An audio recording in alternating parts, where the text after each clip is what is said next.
So we silently kung fu the terrorists non-lethally and steal the chip because Hugh Darrow wanted us to, just to ensure the terrorists don't hurt anyone, even though there was no inclination they would, and he just had to ask for Adam's help on this.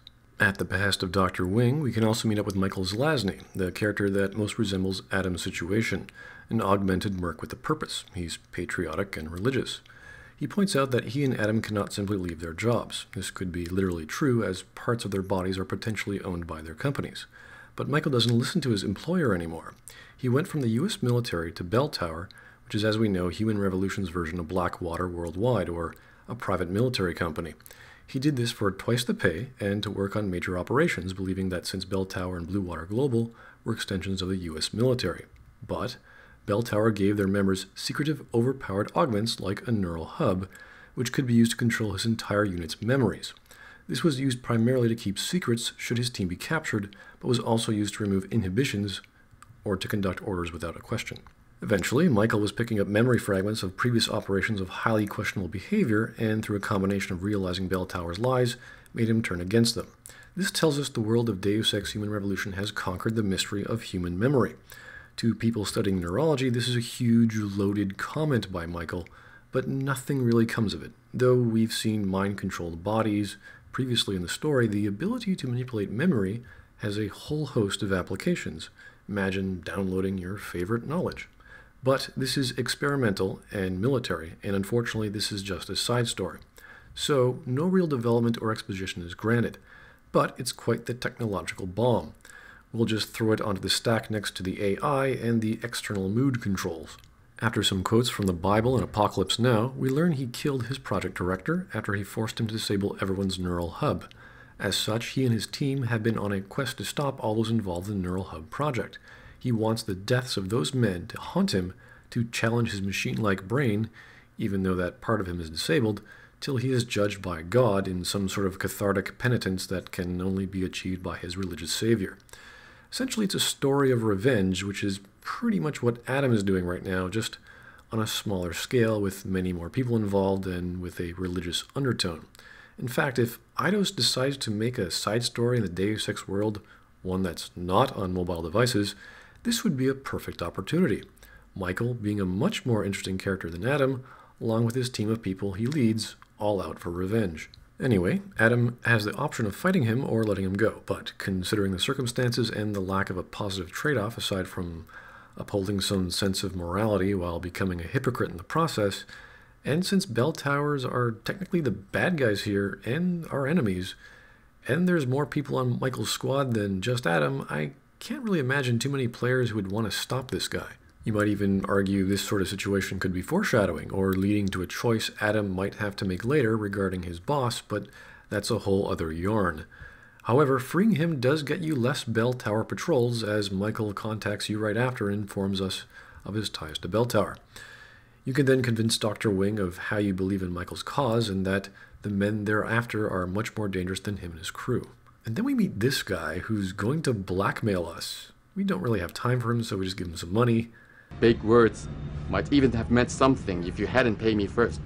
Make Warren. But we don't really like the way he finished that sentence. So we're just going to have some fun with his ragdoll ass.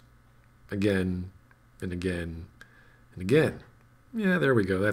Yeah, he's totally still breathing. So we go back to Darrow's assistant, finish the quest, and Darrow promptly calls us. You have done me a great service today. Glad I could help. I just wish I knew what this was all about. You never know, Mr. Jensen. One day, you just might. I hope that's foreshadowing, because we're already a golden retriever for one rich, eclectic, manipulative prick.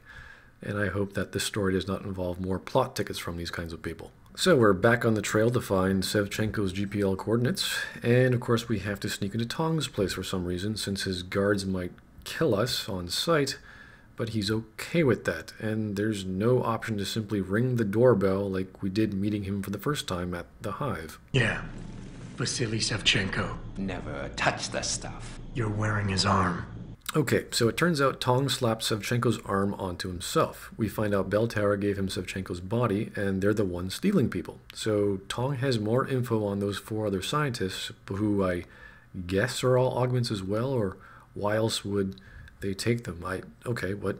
But Tong won't tell us, so then Tong's son is being held captive by Bell Tower, and he, for some reason, can't do anything about it.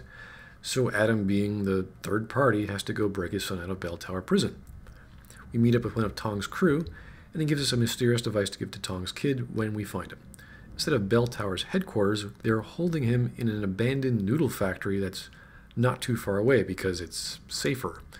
And they have a literal back door directly connected to the sewers, which is like a block away from Tong's office. Right. So we break in, open his cell, but he doesn't seem to notice till we actually walk into his cell, even though we know he was awake a minute before when we crept through the vents and we heard him whining about how bored he was and when his dad was ever going to rescue him.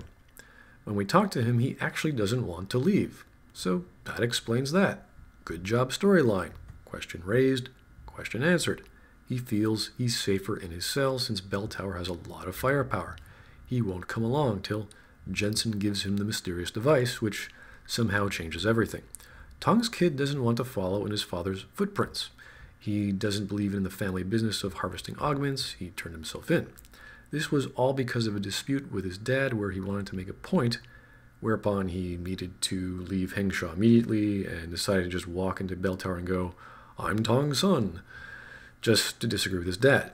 Well, he's got some gumption, but ultimately it means absolutely nothing with the plot. Bell Tower isn't leveraging anything out of Tong here, but it still works with the major theme that even a gang of people who steal bodies to harvest their technology can have family issues over augmentation. Yeah.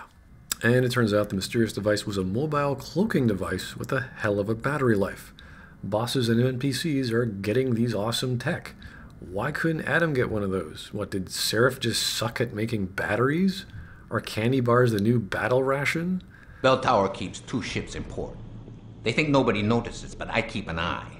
Every couple of days, one of them loads up in the middle of the night and sails out. Heading where? A wise man doesn't ask. I just know the Heisensu pulls out tonight. And where she make port, I bet you find your scientists. That's a whole lot of maybe, Tong. True. But maybe you lucky more times than I can count.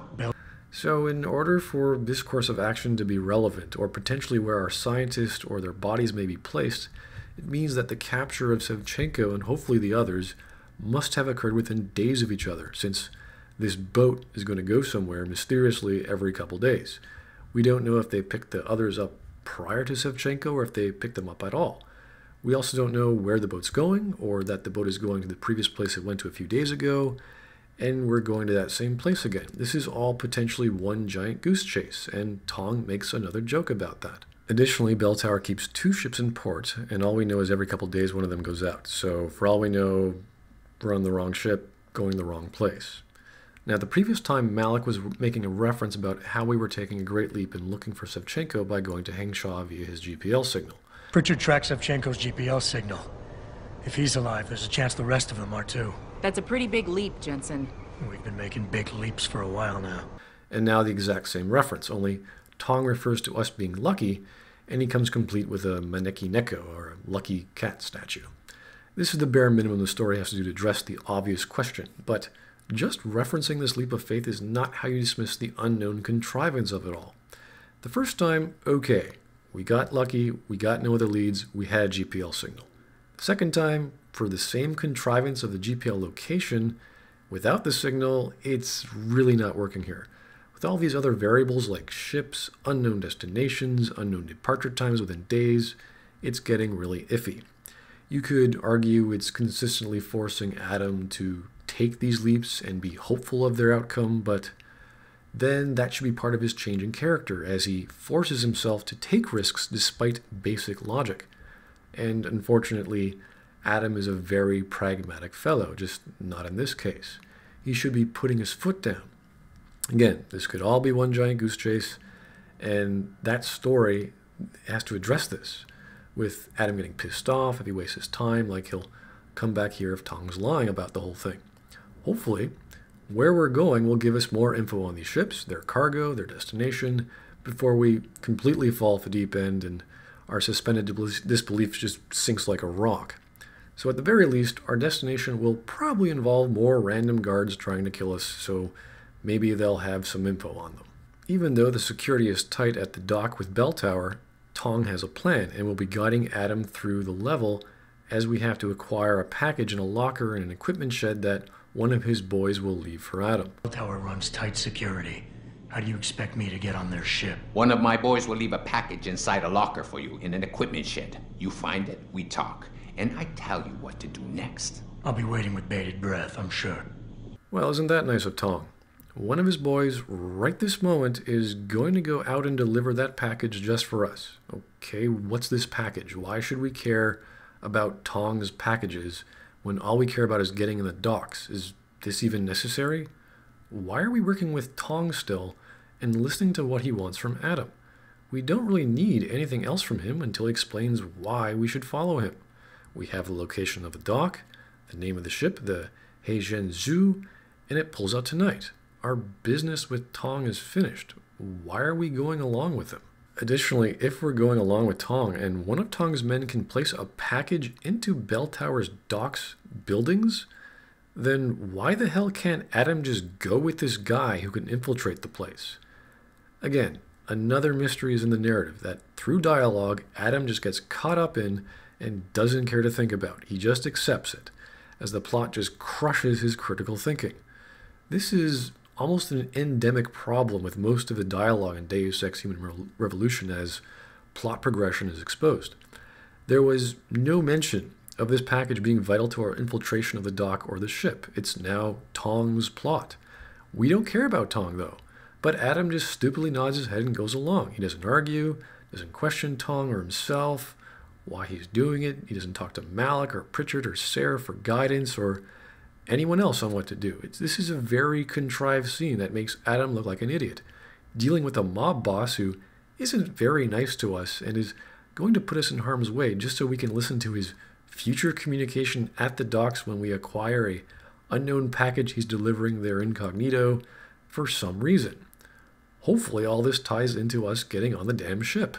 If the story just clearly told us that Adam had to infiltrate this way independently without Tong's infiltration guy, and we had to listen to Tong when we find this package of his because of some future barrier or conflict we couldn't overcome that would prevent us from getting on the ship, then that would at least explain why Adam can just nod his head and go along with whatever he's saying. But that ultimately doesn't happen, and it's a horrible setup as a result. Adam is just being put along yet another rail, and now Tong is just pushing him down it. It's very obvious. Every character just hands out these plot tickets to Adam, and considering the variability of the dialogue system or the social battles, this is a very insulting scene, as it strips our protagonist of not only his agency and motivation, the player's control of a useful gameplay mechanic, but it just turns him into an errand boy with the main plot, which is the bane of all role-playing games.